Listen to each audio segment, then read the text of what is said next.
Vous pouvez vous asseoir. Asseyez-vous, s'il vous plaît.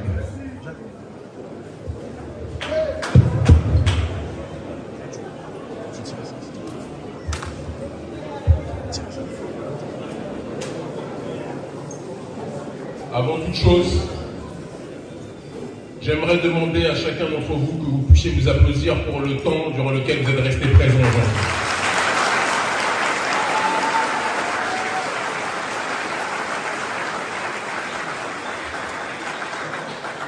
Le gouvernement français a tout fait en se comportant avec la lâcheté qui le caractérise, en décrétant, en sortant un arrêté sorti de nulle part hier soir, pour interdire comme des rats dans la nuit une simple conférence publique qui n'appelait évidemment pas à la violence, qui était une conférence d'explication, une conférence d'élévation, une conférence de réflexion ayant trait aux conditions de vie de nos populations. Ce gouvernement, sachant qu'il n'était pas dans son bon droit, n'a même pas osé se présenter lorsqu'on a fait recours au tribunal administratif parce qu'ils n'assumaient pas leur décision de lâche. Et le tribunal administratif nous a donné raison. Et donc par conséquent, applaudissez-vous encore fortement aujourd'hui, s'il vous plaît. Je vous le dis avec simplicité, je ne me battrai pas pour le garder. Que les choses soient claires.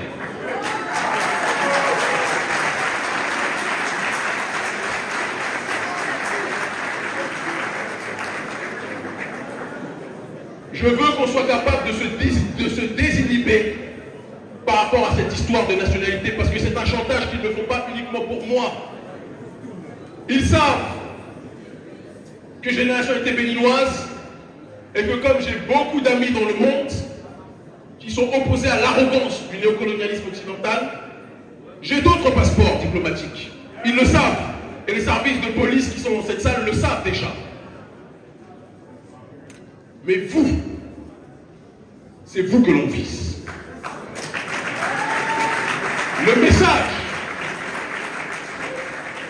Le message, c'est de vous dire à chacun d'entre vous que si vous faites comme le méchant nègre Kémy Séba, on va vous couper le passeport et vous allez rentrer chez vous. Comme si c'était une punition. Je sais pourquoi je dis que le brûler serait symboliquement important.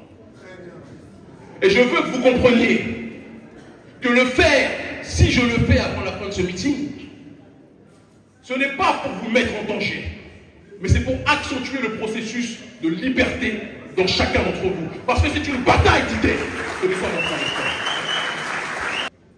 Mais, quel message on envoie? Et je veux que chacun d'entre vous y réfléchisse ici. Quel message on envoie sur le continent? Des gens qui n'ont pas la nationalité. Des gens qui sont obligés parfois de traverser la mer parce qu'on leur fait croire que la France c'est le paradis terrestre. Que l'Occident c'est le paradis terrestre. Nous savons tous ici présentement que ce n'est pas un paradis pour nous. Nous savons que l'oppression et les discriminations quotidiennes que nous connaissons font en sorte que ce n'est pas un paradis pour nous. Ça ne veut pas dire que tous ceux qui sont en France, que les populations blanches en France sont toutes mauvaises avec nous. Non, il y a des gens qui sont des précieux alliés. Honnêtement. Mais nous vivons un racisme et une négrophobie systémique qu'on ne peut pas nier. Et à ces derniers, il faut envoyer un message très lourd de sens. Qui est que la France ne peut pas nous faire chanter et augmenter notre souffrance en nous privant de son identité et de sa nationalité. C'est important qu'on le dise aussi.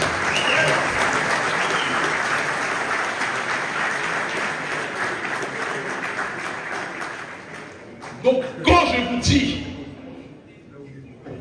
il y en a qui me connaissent très bien, quand je vous dis que brûler le passeport, ce n'est pas manquer de respect à qui que ce soit, ce n'est pas vous mettre en danger chacun d'entre vous, mais c'est dire au gouvernement français qu'il ne peut pas nous faire chanter. C'est un sacrifice que je fais pour augmenter le processus de chacun d'entre vous de liberté. Je vois certains dont je soupçonne qui sont peut-être des policiers qui se disent « Ah, il va le brûler ou pas ?»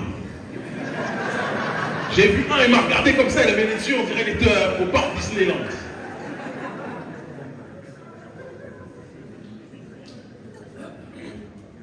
J'ai 42 ans aujourd'hui. J'ai connu une négrophobie en France à une époque où les Noirs n'étaient pas à la mode, comme dirait l'autre, qui dépasse l'entendement. J'ai connu, lorsque je suis arrivé en région parisienne, des brutalités policières à l'époque où on n'avait pas les réseaux sociaux et où les tabassages étaient la règle pour toutes les populations noires. Vous savez tous de quoi je parle. J'ai été diabolisé, caricaturé. On a sorti les propos de leur contexte en me présentant comme un nazi noir, alors que la seule chose que je veux, que je voulais, que je voudrais demain, c'est l'égalité entre tous les peuples, pas la supériorité des uns vis-à-vis des autres. Qu'est-ce que j'ai? À part ce passeport, qu'est-ce que la France m'a donné? Je suis devenu mondialement connu dans le monde francophone et même au-delà. Ce n'est pas grâce aux médias français. Ce n'est pas grâce à l'État français qui a tout fait pour me briser. Je n'ai pas de sécurité sociale, je n'ai pas d'assurance maladie, je n'ai rien d'ici. Je n'ai que ça. Mais ces gens sont tellement des démons à l'intérieur du gouvernement. Parce qu'on dit que le diable se cache dans les détails. Ils ont vu, à travers ce passeport, qu'ils avaient une façon d'essayer de nous prendre en otage. Je veux que vous sachiez que je vous aime profondément, mais je ne vais pas garder ce passeport. Je ne vais pas le garder. Je ne vais pas le garder. Je ne vais pas le garder. Je ne vais pas le garder. L'avocat Juan Branco fera ses observations s'il le souhaite.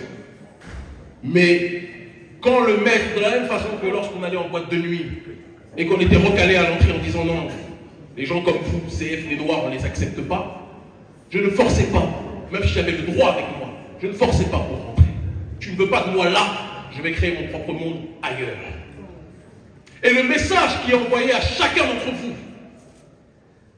c'est qu'on ne veut pas de nous ici. Et ils croient en nous disant, comme ils l'ont fait avec Aya Nakamura, que ici c'est pas Bamako, ils croient qu'on va. Et j'ai vu des réactions, Rokhaya Diallo, c'est une Française comme les autres. Non, nous ne sommes pas des Français comme les autres.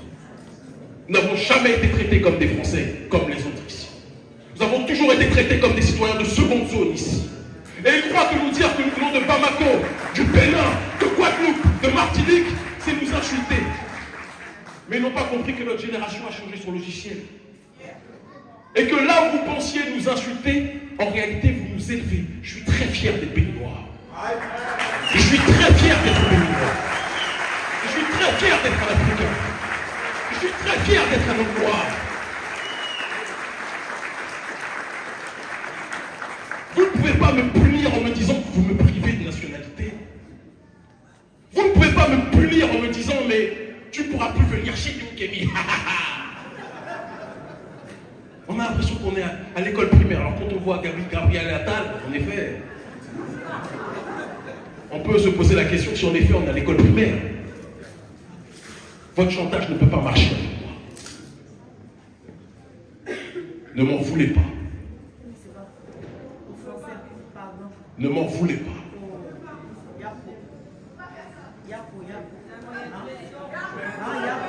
On me dit tu ne pourras plus venir aux Antilles, Kémy. Je vous l'ai dit et j'en fais le serment. Je reviendrai quand je serai au sein du gouvernement béninois en fonction.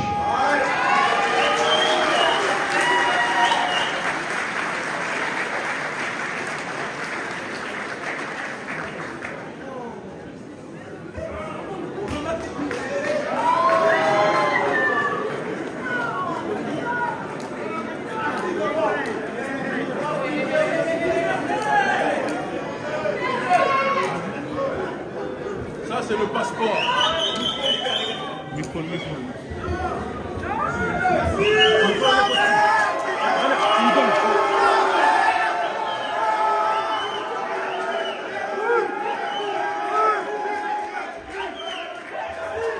Voilà ce que je dis au gouvernement français.